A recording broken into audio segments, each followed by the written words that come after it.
Rich dad poor dad के lesson number 4 के बारे में हम बात करेंगे।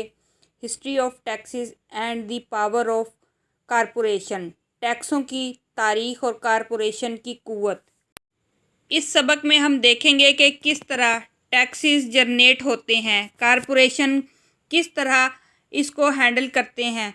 तो रॉबिट यहाँ रॉबिन हुड का एग्जाम्पल देते हैं, जो कि एक फ़िल्म के करैक्टर हैं। उसकी स्टोरी रॉबिन के बचपन में स्कूलों में बच्चों को सुनाई जाती थी, क्योंकि वो अमीरों से पैसे चुरा कर गरीबों में तकसीम करता था, तो सबके लिए वो एक हीरो था।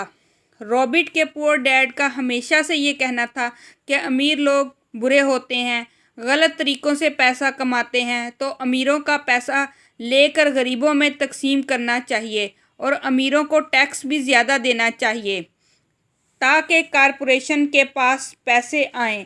1930 में अमेरिका में इनकम टैक्स को परमानेंट कर दिया और लोगों ने भी इसे कबूल कर लिया, क्योंकि इन्हें लगा कि अगर ये टैक्सेस अमीरों पर लगेंगे तो अमीरों का पैसा गवर्नमेंट को मिल जाएगा और अमीरों को अच्छा सबक भी मिल जाएगा। अमीरों के पास पैसा भी ज़्यादा होता है, तो इन्हें टैक्सेस भी ज़्यादा देने पड़ेंगे। ये सोचकर पुअर लोग और मिडिल क्लास लोगों ने टैक्स को कबूल तो कर लिया, लेकिन यहाँ उल्टा ही हुआ। अमीरों ने अपना दिमाग लगाकर टैक्सेस से बचने का रास्ता निकाल लिया।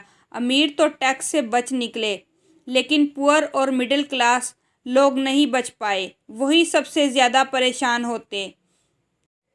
रिच लोग किस तरह अपने टैक्स का बर्डन कम करते हैं, 4 चीज़ें सबको सीखनी चाहिए। Number 1 investment, number 2 accounting, number 3 understand a market, number 4 law. क्योंकि इनके नॉलेज के बगैर पैसे कमाते जाओगे तो जितना ज़्यादा कमाओगे इतना ज़्यादा टैक्स अदा करोगे। If your work for money you give the power of employer, if money work for you you keep the power and control it. मेरे दोस्तों, अगर मेरी वीडियो पसंद आई हो तो मेरे चैनल को सब्सक्राइब, लाइक और प्यारे प्यारे कमेंट ज़रूर कीजिएगा। अल्लाह हाफिज़।